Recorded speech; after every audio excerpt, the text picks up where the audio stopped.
What it is, kids, and welcome back to Binge-Worthy Gaming, where we have all the binge, just the right amount of cringe, and we're back for the Pokemon Black and White 2 Randomized Soul Link with Cruelty 64. How you doing, Brian? Doing very well. I hope you are as well. Well, I'm not going to lie. The listeners can probably hear it. I'm a little stuffed up, not feeling 100%, but nothing a little Soul Link won't heal, right? Well, I hope so. Also, we just used well 3 times within like 10 seconds. Mostly my fault. I overused that word. That's okay. But if so last episode, I believe we finished the second gym leader, Roxy, and her weird trainers that both had Entei. Yep. So my headcanon now is that Entei is just really good at playing music somehow. Well, that just makes sense, right? It's got like the mane, right? You know, it's got like the 80s rock hair, so. It makes volcanoes erupt. Exactly. Perfect backing, audio. So what's the game plan for this episode?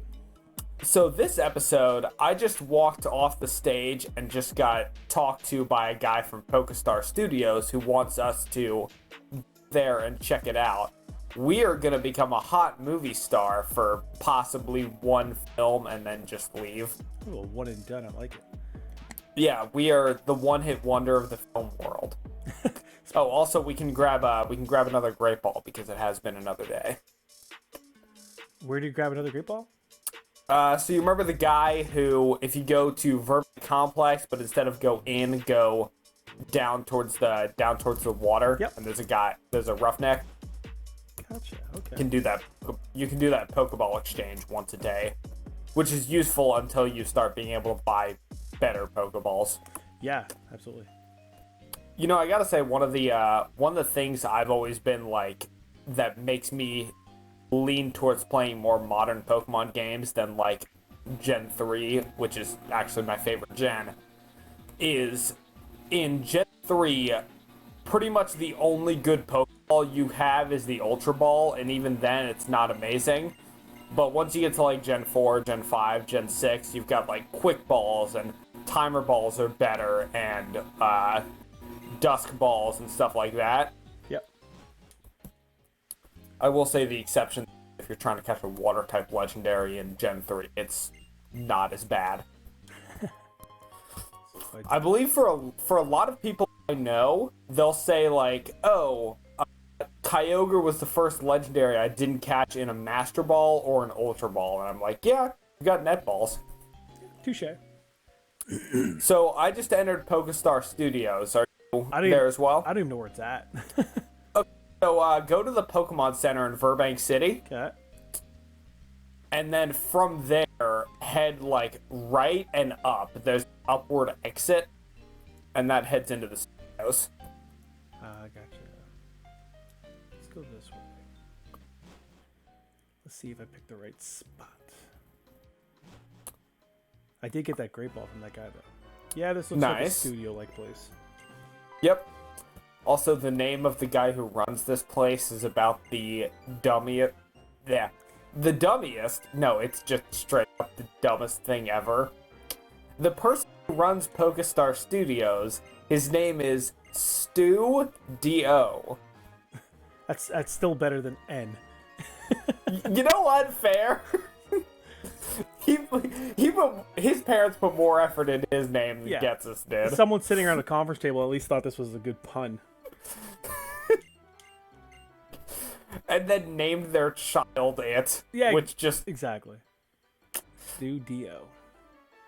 It's one of those cases, this happens a lot if you put too much thought into, like, the names of people from anime. Yeah, exactly. Where a lot of the time, characters in anime will have, like, name puns or something. Mm-hmm. So, like, you're watching Dragon Ball and all of the Saiyan characters are named after vegetables in some form or another. Yeah. And it's funny enough because the whole series does, like, go into that in terms of, there's people whose names are based on plants, and then there's the vegetable named characters and stuff. But if in universe you're just like, okay, who decided to name their son Raditz? Exactly. Or if you want technical Japanese, Tullus. Tullus? Is that what it is? Yes. In the English dub, his name was translated as Turles, but his name is Tullus in Japanese, which is an anagram of lettuce because, again, vegetables. What were they thinking? Come on. Parents did not like any of their kids. So right now I am in the middle of watching a movie. As am I. So people are watching us watch a movie. This must be exciting, right? Yeah, this is like really deep Inception levels. But if you're careful, you might miss that amazing dialogue where Hero Riolu Man just told Bryson Man it's not nice to do bad things. Classic good guy dialogue. A literal iconic. I've always remembered that line. What I should do is I should do a video of me watching our verses this episode with us watching the video. That's what Yes, you should. Make that a short. Super Inception, right? Just go several layers. I think that's as deep as the movie went in terms of dream with a dream with a dream. Yeah. But for anyone in the audience, at least the audience watching us watching the audience watch the movie, and didn't leave the theater because my theater just became half full and I guess a bunch of demanded refunds. I don't believe in getting refunds if you don't like the movie, right?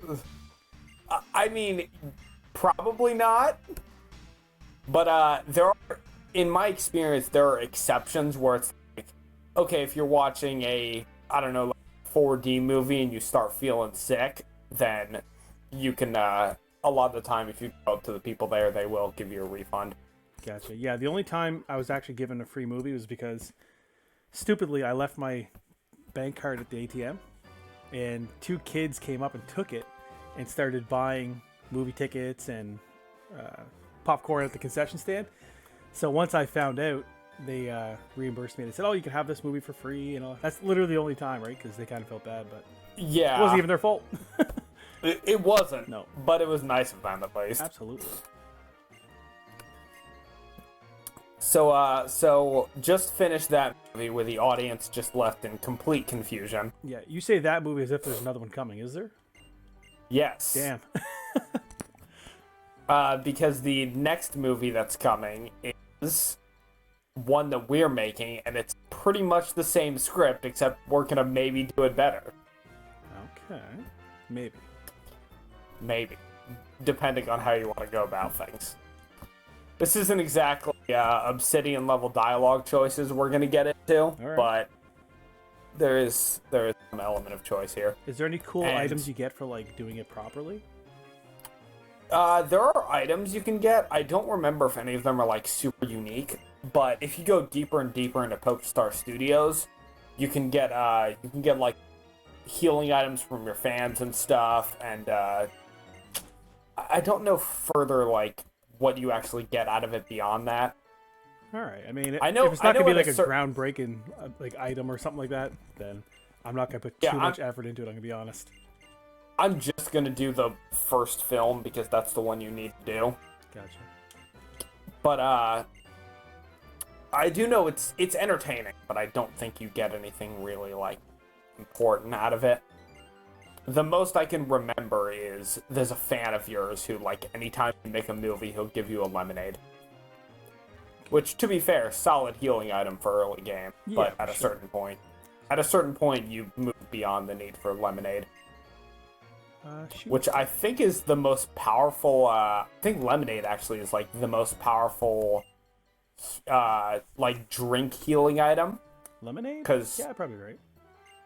Because I think lemonade's 80, soda pop is 50, and fresh water is 50, and then either 30 and then becomes 50, or 50 and then becomes 30. Yeah. So it looks like a mock battle here, right? This doesn't count towards a Nuzlocke or anything, eh? No. Especially because this is rentals. Okay. So in Pokestar Studios, if you, once you like do a movie with the rental Pokemon, and you successfully complete it, you actually have the option of doing it again, but with your own team if you want. It actually said I could choose that initially. Yeah, if you try to click it initially, they'll say, "Hey, sorry, you should do it with rental first." Oh, okay. So it made it look like I had an option, which I never did. Yep, it's It's the illusion of choice. Okay, so Volbeat just took out my Riolu. It just took out your Riolu? Yep. Okay, so correct me if I'm wrong. It happens so often.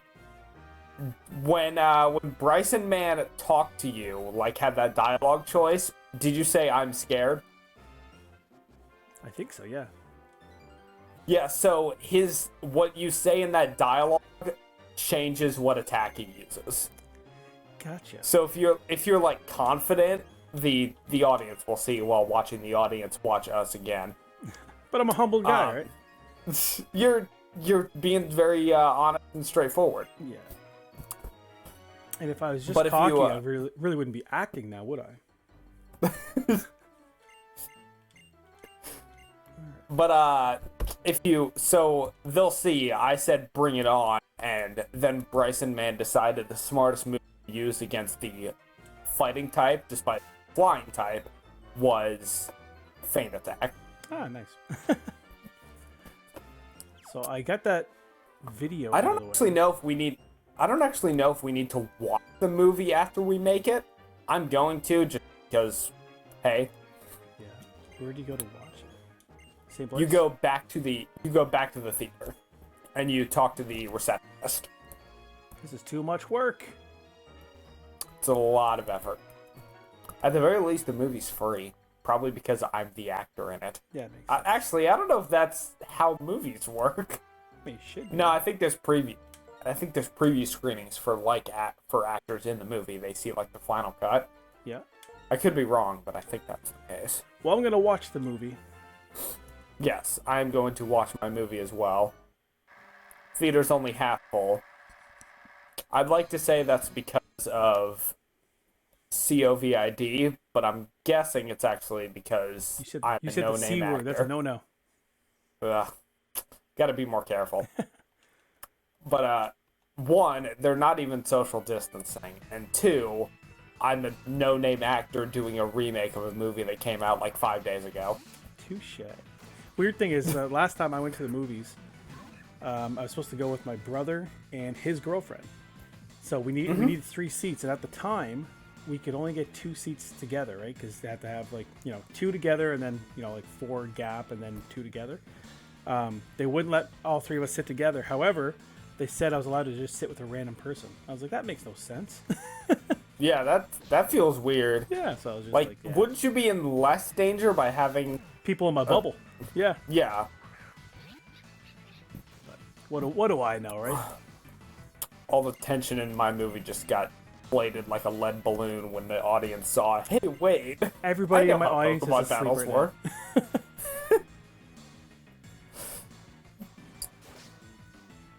By the way, this movie does have several sequels, because despite Star Studios not being real, they are legitimately Hollywood in terms of milking the same franchise.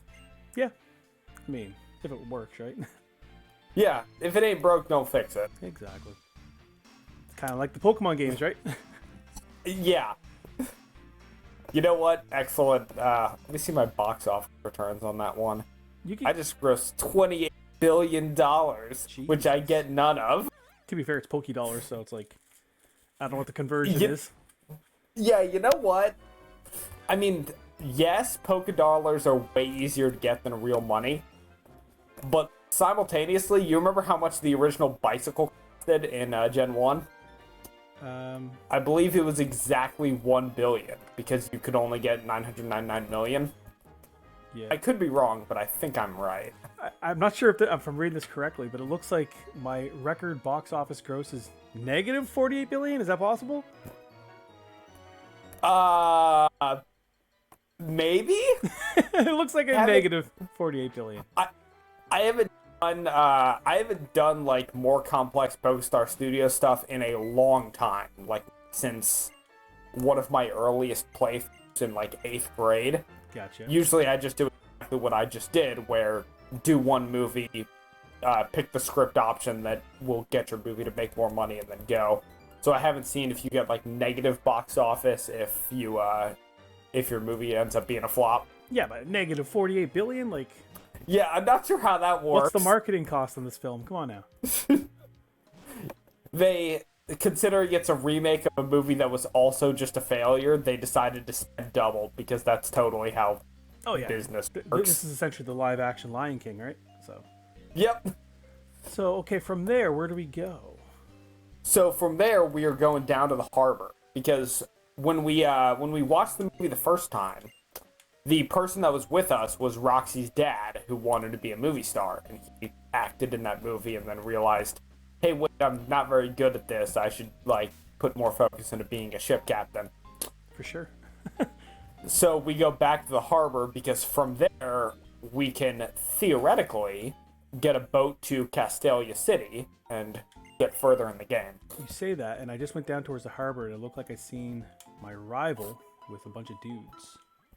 Yes, you did. So I'm going to go heal up just in case, because I got a feeling there's a battle coming. There is a battle coming, and I will wait for you from there. All right, so we're just going to make sure I have, I got a lot of Pokeballs. Potions were good. Super potions, I don't have any. Just got a couple of those. That's all, just a couple things. And FYI, that the Pokestar studio thing took about 15 minutes, so there's a great chance that I cut that down a little bit. Yeah. Just shave her down, right? A little bite-sized amount. Not a bad call. All right, so Roxy's here now.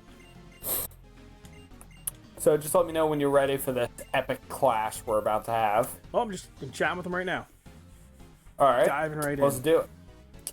What? Think you could beat me? Listen, you guys might have, a cooler design than you guys used to, but at this point, you're just knockoff pirate thieves. But part of the dialogue earlier... Oh, wow. This Team Plasma Grunt has a Wailord. A Wailord? Yes. Have you ever used one before? A Wailord? I don't think I have, but I mean, I can't see why it wouldn't be good, right? Wailords are solid. They're a little more frail than you'd imagine because a lot of that bulk went into HP rather than, its defensive stats. It always struck me as a water Chansey, if that makes any sense. You know what I mean? Yeah, it definitely has that kind of vibe, but at least Chansey has solid special defense. Yeah. Wailord's more balanced, so it's not gonna feign if you look at it funny with a physical attack. For sure. But the cool thing about Wailord is kind of the obvious thing. I believe in Gen 3, its Water Spout was its signature move rather than just everyone having it. Ah, okay. And given that absurd HP stat and the stab bonus and such, it was really good on a Wailord, and still is, to be fair. Excellent. Unless you're Child Brian, who always mistook Water Spout, Water Sport. Water Sport? Yes, okay, one of them is the one that weakens Fire-type moves and does nothing else. And then the other one is that absurdly powerful attack that, Wailord and Kyogre have that does more damage based on your HP. It's Water-type Eruption. I'm not sure about you on your end, but the only person that can learn Cut is Gwen. Oh, I should check. That's fine. I am really hoping that... Three Dog can learn Cut. And you know what's Three funny? Dog is the only one who can't learn Cut. Oh, wow. Ugh. I was just thinking, as I was putting this on, I was like, we didn't do a team recap. But, I mean, we don't have to do it every single episode, right? I mean, we don't. We can do it right here, but we'll wait till next episode at this point. Yeah. All right, so they ran towards, what, Route 20? Yes, so we're heading back to Route 20, and we gotta find the one... we gotta find a Team Plasma Grunt and get into another battle. Okay, Route 20 is just the way we came from before we got to this town, eh? Yes. Gotcha. Also, I just ran into Wild Deoxys, which I'd be surprised about, but then I remembered that Deoxys is, set to be one of the encounters here. Yeah, exactly. Because for the way that randomizers, my experience, seem to work is they will, swap out what Pokemon you're going to encounter, but it's very set, at least the way that we're doing it. Yeah. Where it's okay, usually you'd encounter a Psyduck here, but we're replacing Psyduck with Registeel, and then it's just always, for every time you would run into a Psyduck, usually you'd run into Registeel instead. Yeah, that's exactly what I kind of see as well. Like, I was just playing Pokemon Yellow, and I went fishing, and instead of Magikarp, it's Charizard. So every time I fish, it's Charizard instead of Magikarp.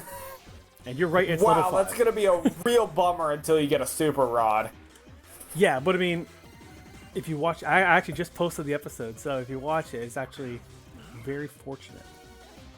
Well, I am going to have to check it out. Oh. What? Actually, it might be okay. The Grunt has a Jirachi. Ooh. I'm going to Gwen. I'm pretty sure Gwen should be able to handle that. Yeah. Oh, also, I just got poisoned because the Grunt had a Shroomish, and I used Bug Bite and got by Effect Spore as I died. Effect Spore does But I believe either Gen 5 or specifically Black and White 2 was the first generation to not have poison hurt you outside of battle. It doesn't hurt you in this one? I don't think it hurts you outside of battle. That's weird. I don't like that. It's certainly much more manageable, but also for like challenge purposes, it's not as difficult. Yeah, I don't like that. Trying to think that this Black and White 2 did introduce what might be like Gen 5 in general introduced a lot of changes to Pokemon that I would consider like some of my favorite in the entire franchise. You know, permanent reusable TMs, the general look of the game, but one of the big ones in Black and White 2 that I'm assuming you'll notice more of later.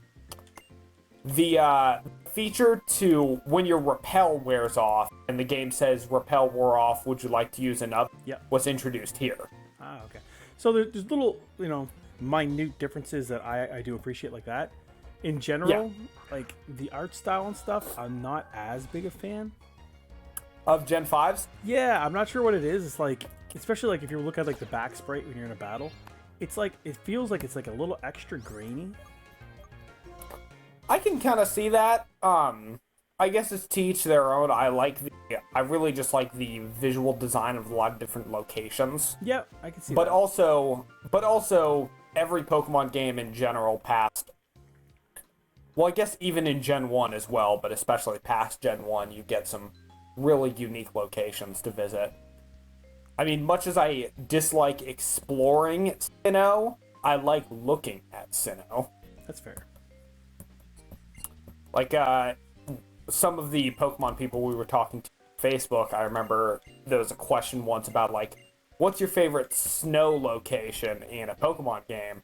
And most people were saying, oh, Route 216 and 217 in Sinnoh. And I was like, I can't stand that place. Walking through that snow is misery.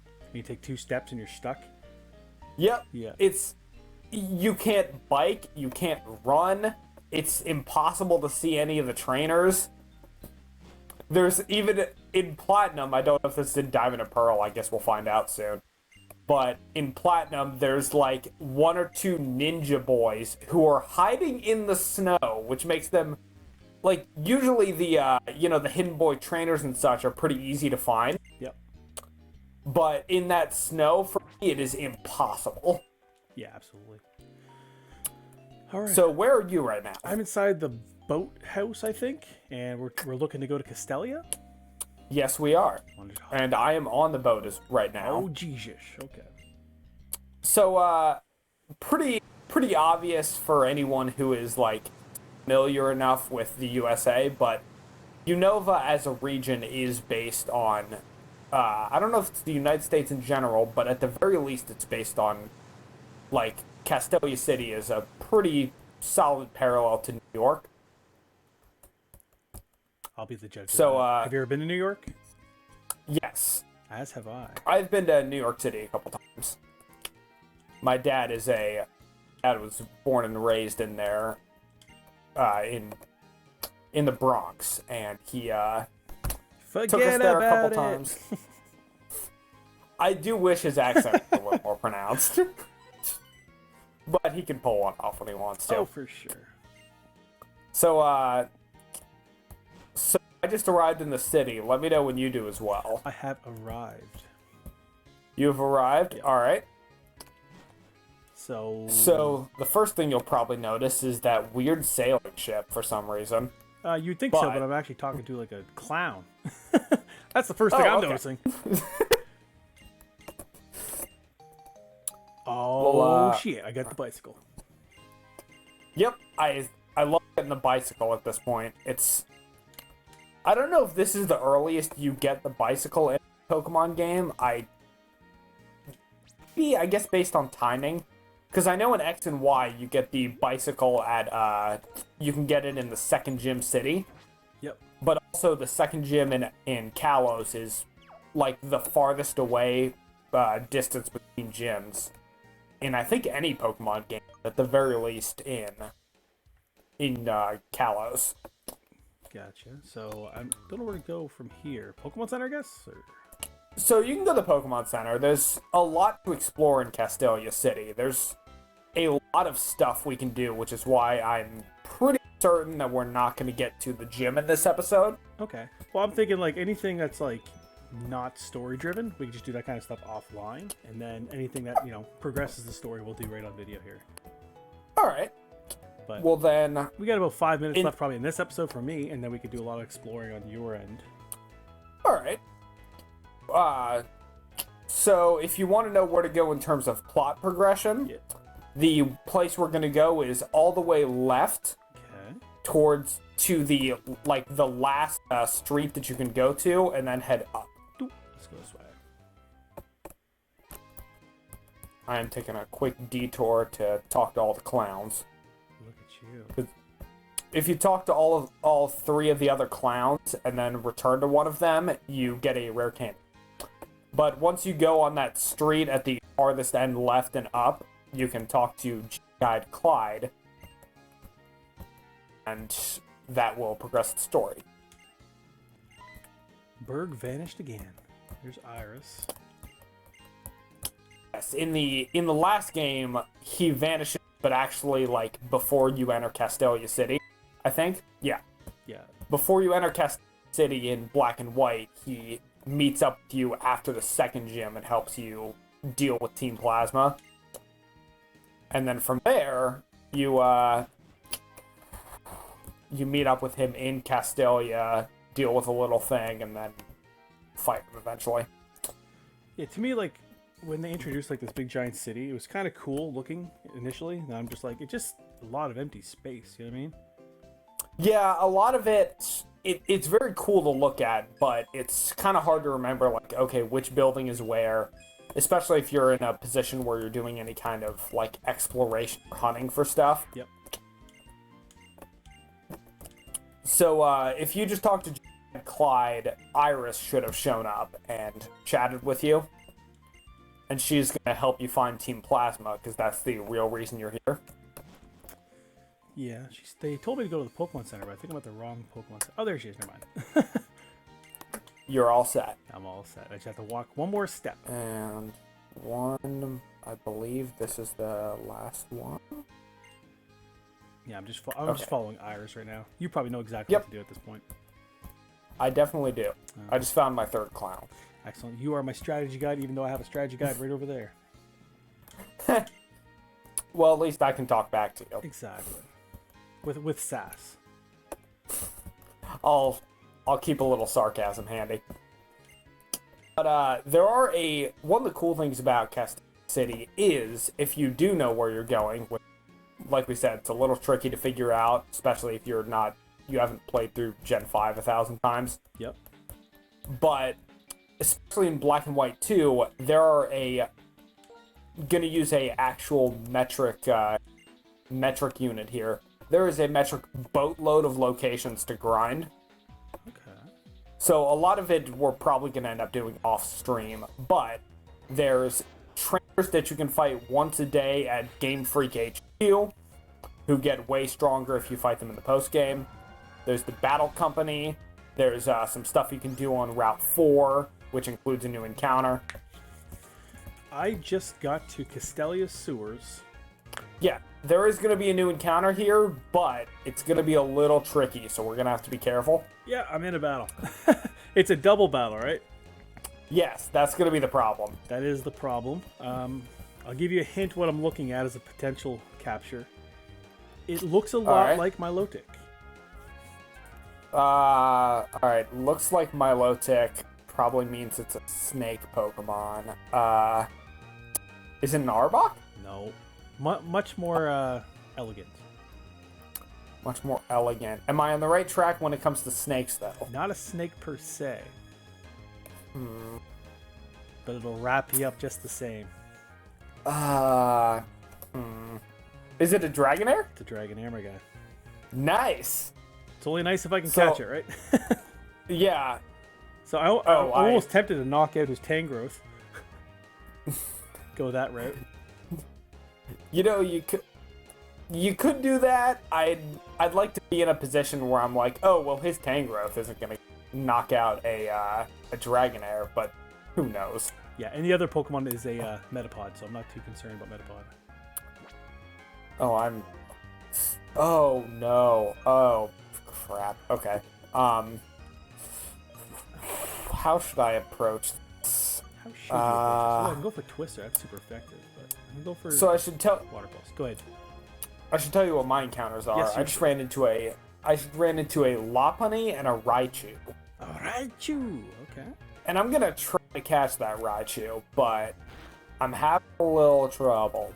Yeah, it's an ace use.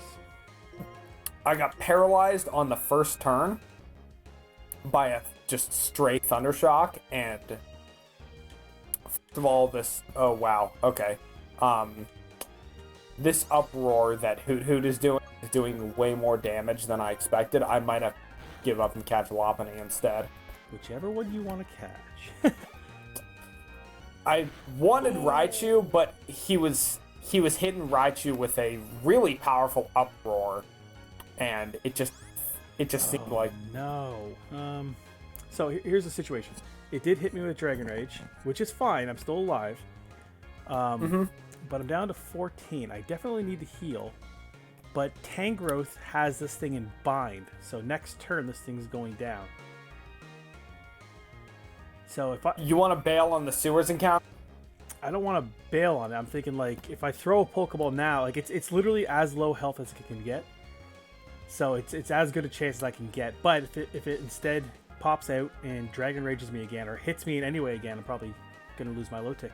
If I make a switch, the bind is gonna kill this thing anyways, right? So how many turns has it been in bind? I think 1 or 2. Okay, so it's probably not going to get freed this turn. That's what I'm thinking. So the question is, do I risk it? Maybe the Dragon Rage, maybe he like targets the Tangrowth this time. Who knows? But do I risk a Milotic? These are the questions, right? I think to play it safe, I think I should switch. Yeah, I'm gonna say switch. I'm gonna switch into Gwen because Gwen's got 47 hit points right now. Meanwhile, I'm gonna switch back to 1985 because I got hit by a critical hit return. And I'll tell you if this Dragonair goes down. Yeah. Please don't. Please don't. Okay, these wild Pokemon are just bullying me. Fucker. Tangrowth! I told you I should have killed him. Well, Lopunny just got killed too. So. Okay. Well, I'm gonna heal up anyways. So before we progress through here, we should probably wrap up this episode anyways. Yes. Right. So I'm gonna save. Oh geez, I'm already healed up. So does our rival just heal us after every battle? Yes. So this is a good grinding opportunity, like you were saying. Absolutely. Gotcha. Okay, guys. Well, I know we didn't say it at the beginning of the episode, but make sure you guys like and subscribe for more of the Pokemon Soul Link content. Next episode, if I'm saying this correctly in the future, is going to be over on Cruelty 64, so go check him out. I think he's at about 15, 16 subscribers. We're still trying to get him to 25, so go show my boy some love. Anything from you, buddy? I think that is definitely correct, and that should be all from me. Hope to see everybody next time, where we will make our way through the rest of Castelia sewers, and who knows what will happen from there. All right, guys, it's going to get stinky. We'll catch you next time. Bye. Peace.